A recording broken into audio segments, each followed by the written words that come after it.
नमस्कार दर्शकों, आप सभी का स्वागत है दूरदर्शन के कार्यक्रम कृषि दर्शन में। दर्शकों, आज का विषय हमारा बहुत ही खास रहने वाला है, क्योंकि आज हम बात करेंगे एक ऐसे कीट के बारे में जिससे हमारे किसान भाई बहुत ज़्यादा परेशान नज़र आ रहे हैं।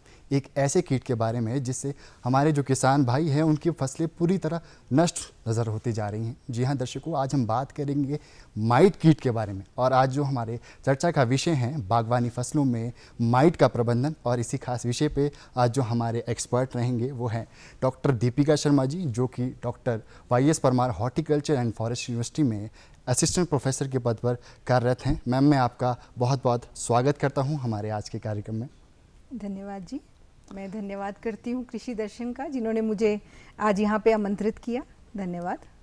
मैम, मैं सबसे पहले चाहूँगा आप हमारे दर्शकों को एक सरल भाषा में माइट कीट के बारे में बताएं, आखिर ये होता क्या है। हाँ जी, वैसे तो हम लोग जानते ही हैं कि ये कृषि प्रधान क्षेत्र है हिमाचल जी। इसमें बहुत सारी फसलें होती हैं।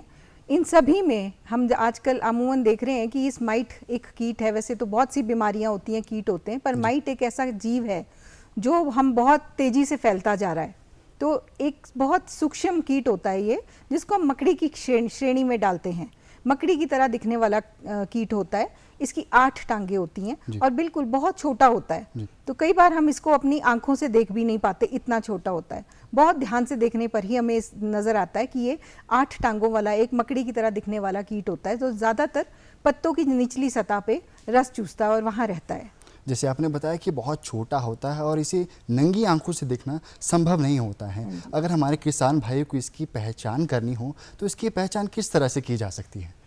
आपने बहुत ही अच्छा सवाल ये पूछा है, क्योंकि ये बहुत सूक्ष्म कीट होता है, तो लोग सारे हमारे बागवान भाई इसको देख नहीं पाते हैं। और जब उनको पेड़ों के ऊपर लक्षण नजर आने शुरू हो जाते हैं कि पत्ता पीला पड़ रहा है या इस तरह का कुछ भी उनको लक्षण नजर आता है, तब वो उसकी दवाई लेने पहुंचते हैं। और वो वहां पे बता नहीं पाते हैं, क्योंकि उनको ये नहीं पता होता है कि ये पोषण तत्वों की कमी के कारण है, कि किसी बीमारी के कारण है, कि किसी कीट के कारण है।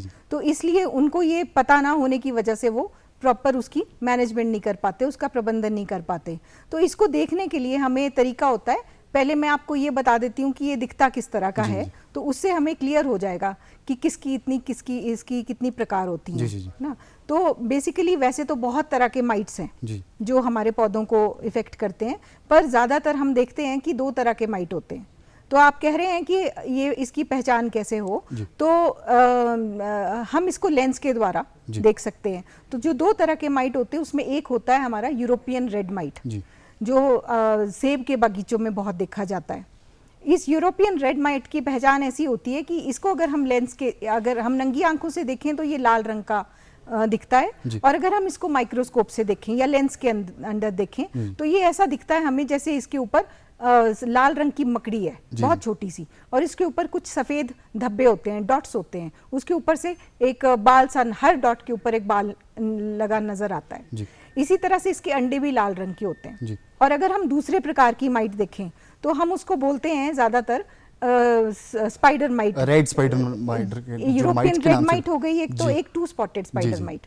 ये 2 स्पॉटेड स्पाइडर माइट, जैसे कि नाम ही आपको बता रहा है, ये एक हरे और पीले रंग की होती है। पीला और हरा रंग होता है, हल्का पीला या हरा रंग, और इसके ऊपर 2 स्पॉट्स होते हैं। तो अगर हम इसको नंगी आंखों से ना देख पाए तो हम इसको लेंस की सहायता से देख सकते हैं आसानी से। अगर हम बात करें इसकी पहचान की, तो किसान किस तरह से इसे देख सकते हैं? अगर क्योंकि सभी जो किसान हैं हमारे, वो ज़रूरी नहीं है कि वो इसे डिपार्टमेंट या जो हॉर्टिकल्चर यूनिवर्सिटी है वहाँ पर ले जा सके। तो अगर किसी किसान भाई को अपने खेतों में अपने स्तर पर इसकी अगर पहचान करनी हो तो इसकी पहचान किस तरह से की जा सकती है? देखिए, मैंने आपको बताया हमारा तो प्रदेश कृषि प्रधान क्षेत्र है, यहाँ बहुत सी फसलें हैं। तो अगर हम बात करें सेब की, फलों की, तो फलों के ऊपर ये बहुत ज़्यादा है, जैसे सेब, नाशपाती, नींबू प्रजाति के फल हो गए उसमें, या फिर अगर हम बात करें सब्जियों की तो टमाटर हो गया, कद्दू की प्रजाति के फल हो गए, सब्जियां हो गई, साथ ही फूलों की खेती भी हमारे प्रदेश में की जाती है। तो इन सभी के ऊपर इसका प्रकोप बहुत ज़्यादा देखने को मिल रहा है आजकल। जैसे हम सभी जानते हैं कि जो हमारा हिमाचल प्रदेश है उसका जो भौगोलिक क्षेत्र है वो तरह तरह का है। कुछ हमारे जो क्षेत्र हैं वहाँ पे गर्मियाँ देखने के लिए मिलती हैं और कुछ क्षेत्र में ठंड देखने के लिए मिलती हैं। तो ये क्या ये संभव है कि हर क्षेत्र में ये माइट देखने के लिए मिलता है? हाँ जी, इसके लिए ना मैं आपको इसका जीवन चक्र पहले बता देती हूँ कि इसका जीवन चक्र किस प्रकार का है। तो ज़्यादातर अगर हम सेब के बगीचों की बात करते हैं सबसे पहले, तो सेब में अधिकतर क्या होता है कि सर्दियों में, आजकल जैसे अब तुड़ान का समय आ गया है, तुड़ान के वक्त हमारे सारे बागवान भाई जो हैं वो फसल तुड़ान में व्यस्त होते हैं। माइट अपना काम कर रहा होता है जो बहुत ही रस चूसता है पौधों में से और बहुत नुकसान पहुंचाता है। तो अब सर्दियों में क्या होता है कि एक माइट अंडे देती है तकरीबन 60-70, कभी कभी 100 तक भी दे देती है। और ये अंडे ज़्यादातर पेड़ की छाल में, कोई उसके जो भी पेड़ के ऊपर टहनियों पे, बीमे पे, जहाँ भी क्रैक्स उसको कहीं दिखता है, कर्विसेस जो भी कुछ दिखता है उसके नीचे वो अंडे दे देती है। ये इसके सर्दियों के अंडे होते हैं। अगर हम बात करें रेड स्पाइडर माइट की, यूरोपियन रेड माइट की, अंडे जो होते हैं जैसे ही पेड़ आपका सुप्तावस्था में चला जाता है, डॉर्मेंसी में चला जाता है, तो माइट के अंडे भी हमारे डॉर्मेंसी में चले जाते हैं। मतलब ये कि जब तक दिसंबर जनवरी सर्दियों का महीना वो अंडे की अवस्था में निकालेंगे पेड़ के ऊपर रह के। और फिर क्या होगा, जैसे ही पेड़ सुप्तावस्था से बाहर निकलेगा, फरवरी के एंड में या मार्च में आप कह लें, तो उस वक्त क्या होता है, माइट के अंडे भी फूटने शुरू होते हैं। माइट को लगता है कि नहीं, अब मुझे खाना मिलने वाला है, तो हमारे पेड़ के ऊपर थोड़ी हल्की पत्तियां आनी शुरू हो जाती हैं, तो माइट के अंडे भी फूट जाते हैं। और उसमें से क्या निकलता है, जिसको हम बोलते हैं लार्वा। लार्वा जो होता है वो 3 लेग्स वाला होता है। लार्वा के बाद वो 2 स्टेज और करती है, जिसको हम प्रोटोनिम्फ और ड्यूटोनिम्फ कहते हैं। वो भी माइट जैसी दिखने वाली ही निम्फ्स होते हैं, इसके जो बच्चे होते हैं। तो ये 2 अवस्थाएं, 3 अवस्था पूरी करके ये फिर एक बार अडल्ट में कन्वर्ट हो जाता है तकरीबन 15 से 20 दिन के अंदर। इसके बाद ये फिर से अंडे देता है, जिसको हम समर एग्स करते हैं। और फिर ये इस तरह से इसकी 4 से 5 जनरेशन, अगस्त सितंबर तक अगर आप बात करें तो इसका जीवन चक्र 4-5 बार रिपीट होता है इसी तरह से। तो ये इसका पूरा लाइफ साइकिल है। और कहा भी जाता है कि जो माइट है उसकी जो जीवन चक्र है बहुत तेज़ी से बढ़ता है और जो अपनी जो पीढ़ी है उसे बहुत तेज़ी से बढ़ाता है। हाँ जी, यही इसकी प्रॉब्लम है कि ये बहुत ज़्यादा तेज़ी से नुकसान करने का, एक तो ये कि अंडे बहुत ज़्यादा देता है जी। एक ये कि ये तेज़ी से जीवन चक्र चलता है, क्योंकि अभी मैंने आपको जैसे कि बताया कि 4-5 जनरेशन्स पूरी कर लेता है और 10-20 दिन के अंतराल पे इसका एक जीवन चक्र खत्म हो जाता है। तो आप खुद ही देख सकते हैं कि कितनी स्पीड में ये अब तेजी से ये इसका विस्तार होता है जी। हाँ जी, जो ये माइट है क्या केवल पत्तियों में नजर आता है या जो पेड़ों की टहनियां हैं या जड़ों में भी देखने के लिए मिल सकता है? हाँ, अगर हम बात करें इसके लक्षणों की कि हमें कैसे लक्षण इसके होते हैं माइट के, तो ये ज़्यादातर क्या होता है कि पेड़ की पत्तों की निचली सतह पे, निचली तरफ ये रस चूसने का काम करता है। तो हम सभी जानते हैं कि पत्तों में क्लोरोफिल होता है, जिससे हमें पत्तों को खाना बनता है, जिससे पेड़ को खुराक मिलेगी, खाना मिलेगा। तो ये क्या करता है, आस्ते आस्ते पत्तों में से रस चूसते हैं। रस चूसने की वजह से क्या होता है, अगर हम सेब की बात करें तो पत्ता हल्का पीले रंग का होता है। ये लगातार तब तक किसान भाइयों को, बागवानों को पता ही नहीं चलता है कि इसमें माइट है। हल्का पीला रंग का होने के बाद चलते चलते हम जैसे ही देखते हैं तो वो पत्ता तांबे की रंग का हो जाता है और कुछ ही समय में बड़ी, आपको पता है इसका जीवन चक्र बड़ा तेजी से चल रहा है, तो इसकी पॉपुलेशन भी बड़ी तेजी से बढ़ रही है। तो देखते ही देखते अगर किसान और बागवान भाई इसकी प्रॉपर मैनेजमेंट नहीं करेंगे और मॉनिटरिंग नहीं करेंगे, है ना, इसको देखेंगे नहीं, तो इसका जीवन चक्र इतनी तेजी से बढ़ेगा कि हमारे पेड़ों के ऊपर लक्षण ऐसे आ जाते हैं कि तांबे की शक्ल के पत्ते हो जाते हैं। तो कहीं ना कहीं एक पत्ते से ये पूरे पेड़ को भी नष्ट कर सकता है। हाँ जी, पूरे के पूरे पत्ते तांबे की शक्ल के हो जाएंगे यहाँ, और पत्ते झड़ भी सकते हैं। यहाँ तक कि जो सेब है, तो सेब की क्वालिटी अच्छी नहीं होगी, उसका साइज ठीक नहीं बनेगा, उसका प्रोडक्शन अच्छी नहीं होगी, आकार अच्छा नहीं होगा जैसे मैंने आपको बताया, और यहाँ उसका रंग ठीक नहीं बनेगा, क्योंकि हमारे पत्ते नहीं है जब रहे तो अच्छे गुणवत्ता वाला फ्रूट नहीं बनेगा, और जब सेब जो बन भी गया उसमें स्वाद अच्छा नहीं होगा। एक सबसे बड़ा इसका जो हम लक्षण कहेंगे वो ये होता है कि हमारे बागवान भाई सोचते हैं कि चलो ये सीज़न निकल गया तो बच गए, पर ये सोचने वाली बात है कि जो इसके पत्ते झड़ने की वजह से तांबे की रंग का अगर ये पेड़ हो गया तो अगले साल की क्रॉप को बहुत फर्क पड़ता है। तो हमारे बागवान भाई देखते हैं कि अगले साल जो क्रॉप आती है, तो कहीं ना कहीं ये एक सीजन को नहीं, जो अगला सीजन होता है उससे भी कहीं ना कहीं प्रभावित करता है। हाँ जी, ये है इसकी लक्षण। एक साल की क्रॉप तो खराब की, लेकिन उसके अगले साल भी आपको अच्छे प्रोडक्शन नहीं मिलेगी, अच्छी क्वालिटी का फ्रूट नहीं मिलेगा। अगर हम बात करें जो सेब के पौधे के में जो लक्षण है शुरुआती में जो माइट कीट के, वो किस तरह के रहते हैं? हाँ, जैसे मैंने आपको बताया कि हल्के पत्ते पीले होते हैं, पहले शुरुआत में पहला पत्ता पीला रंग हो जाएगा, पीले रंग के होने लग जाएंगे और देखते ही देखते वो तांबे की शेप के हो जाएंगे, रंग के हो जाएंगे। और देखते ही देखते पूरा का पूरा बगीचा, अगर हमारे बागवान भाई इसका ध्यान ना दें तो मैंने ऐसे बगीचे भी देखे हैं जो पूरे के पूरे बगीचे तांबे की शक्ल के हो जाते हैं। पूरा दूर से ही पहचाना जा सकता है कि इसके ऊपर माइट का प्रकोप है। अगर हम बात करें ये क्या ये फैलता भी है हवा के साथ, या किस तरह से ये जो दूसरे पौधों तक किस तरह से पहुंचता है? इसमें क्या होता है कि उड़ के पहुंचते हैं ये। जब बहुत ज़्यादा माइट, एक बार इसकी वृद्धि होने लग जाती है, ये पेड़ के ऊपर इसने पूरा डैमेज कर लिया, तो सारे हमने देखा है, स्पेशली जो 2 स्पॉटेड स्पाइडर माइट, वो सारे चल के अपने को एक टिप के ऊपर, पेड़ की टहनी के टिप के ऊपर इकट्ठा कर लेंगे सारे के सारे। वो जाला भी बनाती है, मैंने आपको बताया, जो 2 स्पॉटेड स्पाइडर माइट है। और वहाँ इकट्ठे करके हम इसको बैलून स्टेज बोलते हैं, और ये फट जाता है बैलून, और हवा के माध्यम से और तेजी से अन्य पेड़ है वहाँ पे भी फैल जाता है, वहाँ पे भी फैल जाता है।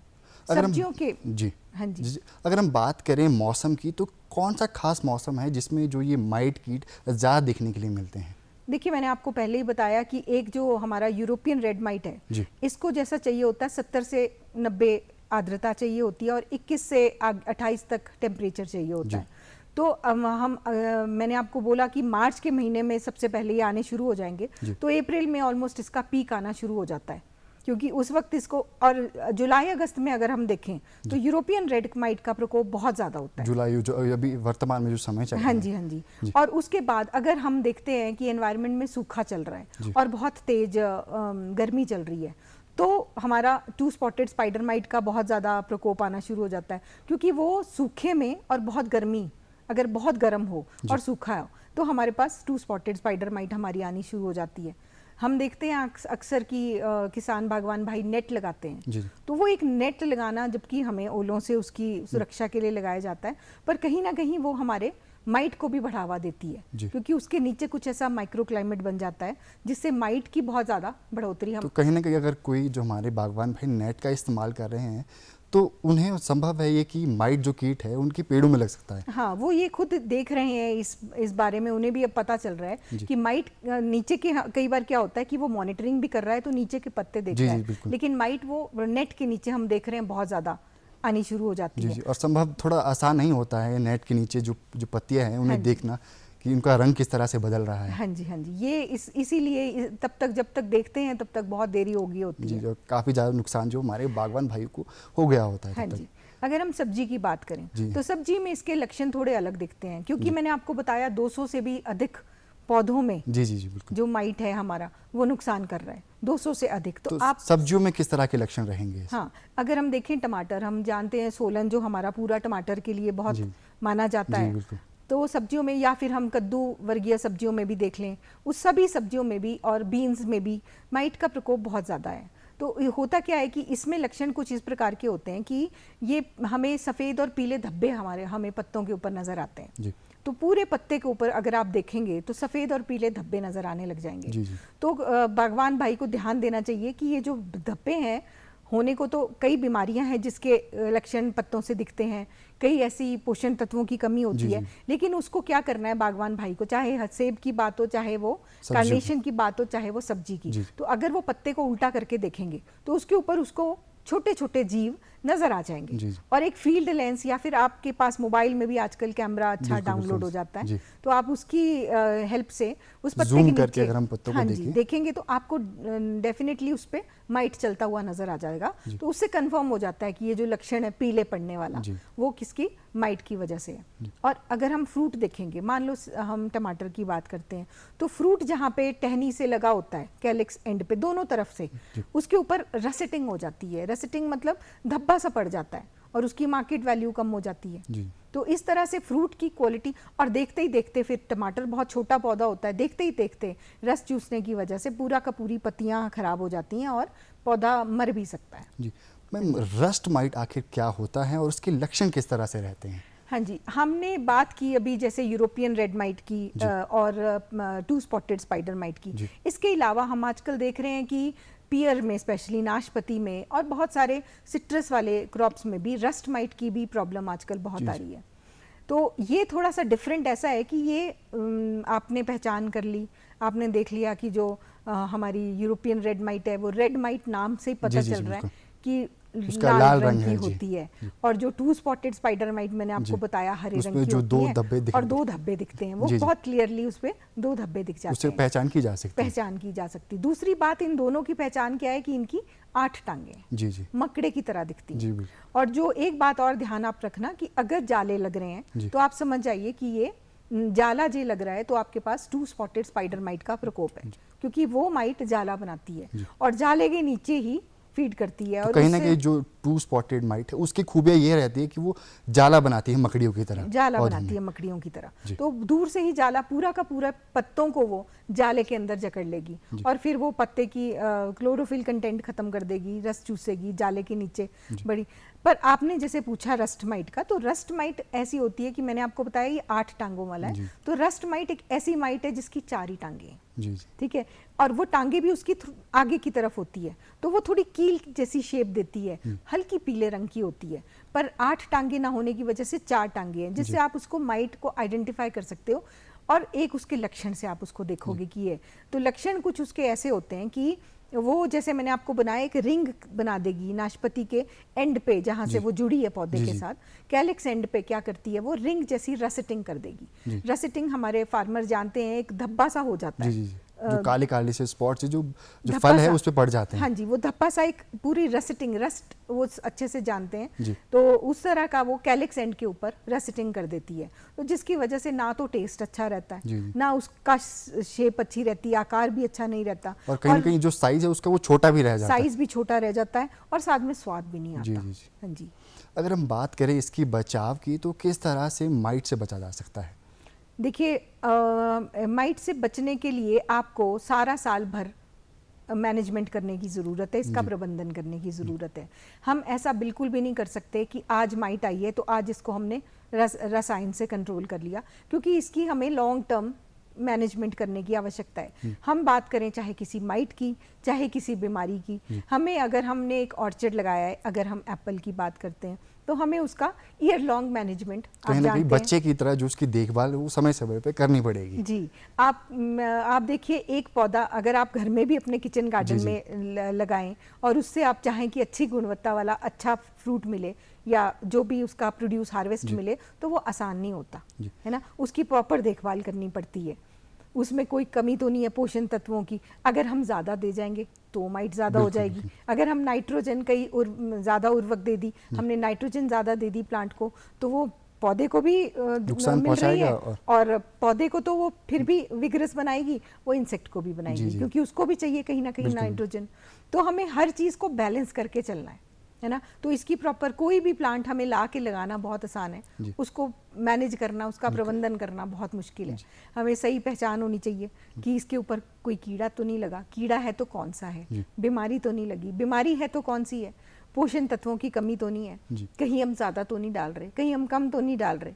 तो हर चीज़ का, इसकी काट छांट कैसे करनी है, तो ये सारी की सारी जो प्रबंधन है तो वो हमें करनी पड़ेगी इस माइट को, अगर हम मैनेज करना चाहते हैं। अगर हम बात करें जैविक विधि की, जैविक जो नियंत्रक है उसका इस्तेमाल कैसे किया जा सकता है और कौन कौन से जो नियंत्रक है उसका इस्तेमाल किया जा सकता है? देखिए, जैविक का मतलब तो अगर हम बताएं, मैंने आपको बोला इसका इंटीग्रेटेड मैनेजमेंट करने की ज़रूरत है। तो सबसे पहले अगर हम बात करें तो सबसे, आप अगर ये सर्दियों में तुड़ान के बाद की बात कर लेते हैं, चाहे वो इंसेक्ट है चाहे वो डिजीज़ है, उसके पत्ते गिरते हैं तो मैंने आपको बोला ये अंडे की अवस्था में वहीं रहता है, और अगर हम जो टू स्पॉटेड स्पाइडर माइट की बात करें तो वो अडल्ट की अवस्था में वहीं रहता है। उसने भी अपनी सर्दी निकालनी है, उसने अपने अंदर ही रिजर्व्स रखे हैं सर्दी पास करने के लिए। अब वो कहीं ना कहीं पेड़ के ऊपर ही है या पत्तों के ऊपर है, तो अगर आपके पत्ते वहाँ गिर गए हैं तो उसमें है वो, तो वहाँ से जब उसको अच्छा मौसम मिलेगा, अनुकूल मौसम मिलेगा, तो वो अपनी सुप्तावस्था से निकलना शुरू कर देगा। तो आपकी मैनेजमेंट तुड़ान के बाद शुरू हो जाती है ना।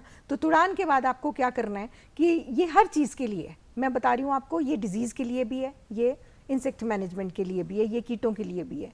तो आप क्या करेंगे कि जितना भी आपका गिरता है, पत्ते गिर जाते हैं आपके उस वक्त, प्री मैच्योर लीफ फॉल है, मार्सोनीना है, जो भी स्कैब है उसकी पत्तियां गिरी हैं, उसी में माइट भी है, उसके अंडे भी है, सैंजोस्केल भी है, अगर हम सेब की ही बात कर रहे हैं। तो आपने क्या करना है कि उस पत्तों को किसान भाई, बागवान भाई जिस भी तरह से उसको डिकम्पोज कर रहा है, वो उसको तरीके से उसको डिकम्पोज करना ज़रूरी है। हम उसको भूल नहीं सकते कि पत्ते गिर गए अब अगले सीजन में देखा जाएगा, नहीं। तो हमें उसकी मैनेजमेंट करनी, हमें उसको डिकम्पोज करना है, चाहे हम उसको जला के करें, चाहे हम उसको दबा के करें। तो यहाँ से इसकी सबसे पहले ऑर्गेनिक की सबसे पहले यहीं से इसकी तो कहीं ना कहीं जो संक्रमित पौधे हैं उनको दूर करना और जो उन्हें जो सही विधि से डिपॉजिट या कंपोजिट करना बहुत ज़रूरी रहता है, बहुत ज़रूरी रहता है। तो अब आप देखिए, इस तरह से आपने आधी बीमारी या आधे चीज़ें तो वहीं ख़त्म कर दी, आपने वो डिकम्पोज कर दिया, जला दिया, दबा दिया, जो भी कर दिया आपने जिस भी तरीके से, पर वहीं पे उसके एग्स मैनेज हो गए, कुछ के अंडे और कुछ के अडल्ट मैनेज हो गए, कई सैंजोस्केल भी इससे मैनेज होता है, बीमारियों के लक्षण भी इससे दूर होते हैं। अब आप काट छांट करते हैं, सर्दियों के मौसम में काट छांट करते हैं हम। तो जब भी बागवान भाई काट छांट करता है तो कोशिश करे कि जो भी कट एंड्स होते हैं, जो आप काट एंड, उसके ऊपर कोई बॉडी एक्स पेस्ट लगाए, चूना लगाएं, जो भी वो यूज़ कर रहे हैं उसको लगाएं। ऐसा इंतज़ार ना करें कि पूरे के पूरे बागीचे की प्रूनिंग कर देंगे, उसकी कटिंग कर देंगे, उसके बाद करेंगे, क्योंकि हम देखते हैं हमारे भी कोई जख्म हो जाए तो उस घाव के ऊपर कीड़ा या बीमारी लगने की, इन्फेक्शन होने की बहुत ज़्यादा वो बढ़ जाती है। इसी तरह से पौधे में भी है, क्योंकि अब हमने काट छांट किए तो हमने वहाँ कट एंड्स नहीं छोड़ने, वहीं से उसकी मैनेजमेंट हमने शुरू कर दी। मैम, अगर हम बात करें दवाइयों की, जो पेस्टिसाइड, जो क्या कहते हैं माइटिसाइड्स हैं, वो कौन सी जो बेहतर रहती है इससे दूर बचने के लिए? देखिए, वो फिर रासायनिक खेती में आपको बताती हूँ। सबसे पहले अभी हमने अगर हम बात करते हैं, कुछ हमारी स्प्रे सारिणी है, उसमें हमारे सारे रसायन या माइटिसाइड बताए गए हैं। यूनिवर्सिटी द्वारा दी गई एक स्प्रे सारिणी है जो, और हॉर्टिकल्चर डिपार्टमेंट भी देता है, समय समय पर कौन सी माइटिसाइड्स का प्रयोग करना है, मैं आपको अभी बताती हूँ, वो उसमें भी दिए गए हैं। तो सबसे पहले एक हॉर्टिकल्चर मिनरल ऑयल आता है। हम अगर चाहें तो उसका, अगर हमें पता है कि हमारे माइट की प्रॉब्लम आती ही आती है और सैंजोस्केल भी हमारे आता ही आता है, तो आप ऐसा कर सकते हैं कि 4 लीटर 200 लीटर में, 200 लीटर का मतलब 198 लीटर में, उसमें से 2 लीटर पानी निकाल दिया और 2 लीटर आपने HMO डाल दिया। ये हम ½ इंच ग्रीन स्टेज जो आती है, तकरीबन किसी किसी जगह पे मार्च में आ जाती है क्योंकि अब मौसम बदलता जा रहा है, पर वो स्टेज जब भी आपके बगीचों में आए तो आप उसमें 4 लीटर के हिसाब से HMO की स्प्रे कर सकते हैं। HMO एक ऐसा ऑर्गेनिक ही कह सकते हैं आप, ये एक तरह का तेल है जो क्या करता है कि आपके अंडों में इसको अच्छे से फूटने नहीं देता, और अगर शुरुआत में ही जो खत्म शुरुआत में, और अगर फिजिकल एक्शन है इसका, केमिकल एक्शन नहीं है, तो ये केमिकल तो हमें भी नुकसान पहुंचा रहे हैं, तो इसका फिजिकल एक्शन है। तो ये एक तेल की परत जमा देता है पेड़ के ऊपर, जिससे काफ़ी अंडों से जो लार्वा फूट गया है अगर, या कई तरह की ऐसी चीज़ें हैं, वो दम घुट के मर जाती है। तो इस तरह से आप हॉर्टिकल्चर और मिनरल ऑयल उसमें बताया गया वो कर सकते हैं। इसको आप रिपीट कर सकते हैं फिर थोड़ी आगे पी स्टेज पे, वॉलनट स्टेज से पहले, तो इसको रिपीट करेंगे। तो ये रासायनिक नहीं है, ये एक ऑयल है। तो इस तरह से आपने फिर से माइट को मैनेज कर लिया। कई बार क्या होता है, आप इस तरह से मैनेज करेंगे तो हो सकता है कई बार आपको माइटिस्प्राइड की स्प्रे ना करनी पड़े। अगर हम बात करें इन दवाइयों की, तो इन्हें कितने समय के अंतराल बाद जो किसानों को इस्तेमाल करते रहना चाहिए? हाँ जी, दवाई की जैसे अभी हमने बात की तो 4 तरह के ज़्यादातर जो है रसायन यूनिवर्सिटी द्वारा अनुमोदित हैं। एक तो उनकी डोज का बहुत ध्यान रखना चाहिए, है ना, और कब कब करनी है स्प्रे। 20 से 21 दिन के अंतराल पे ही इसकी छिड़काव करना चाहिए। सबसे पहले जैसे हमारे पास एक स्पायरोमेसिफिन है जो आती है, उसको हम कर दें स्प्रे 60 ml प्रति 200 लीटर पानी में। उसके 20 दिन के बाद अगर हम करें तो फिर हम मैजिस्टर कर सकते हैं, जो फेंजाक्विन है, मैजिस्टर के नाम से मार्केट में मिलती है। उसके बाद अगर हम फिर से 20-21 दिन के बाद अगर हमें लेकिन एक बात का ध्यान रखें कि कभी भी माइट, अगर आपके पौधों में माइट की संख्या 5 से 8 माइट प्रति पत्ता है, तभी हम रसायनों का प्रयोग करें, उससे पहले नहीं। तो हम अपने पेड़ों की मॉनिटरिंग करें, हम पत्तों की जांच करें। अगर हमें लगता है कि हमारे बगीचे में तकरीबन पत्ते के पीछे 5 से 8 प्रति पत्ता माइट है, तभी हम सिर्फ ये माइट का स्प्रे करें। तो लगभग 20 दिनों के समय के अंतराल बाद हमें इसका इस्तेमाल करते रहना चाहिए। हाँ जी। तो दर्शकों, आज हमने मुलाकात की डॉक्टर दीपिका शर्मा जी से, जिनसे आज हमने जाना कि माइट की जो समस्या है उससे किसान भाई किस तरह से बच सकते हैं। दर्शकों, अब वक्त हो चुका है आपसे अलविदा लेने का। हम फिर मिलेंगे, तब तक के लिए जय हिंद, जय हिमाचल।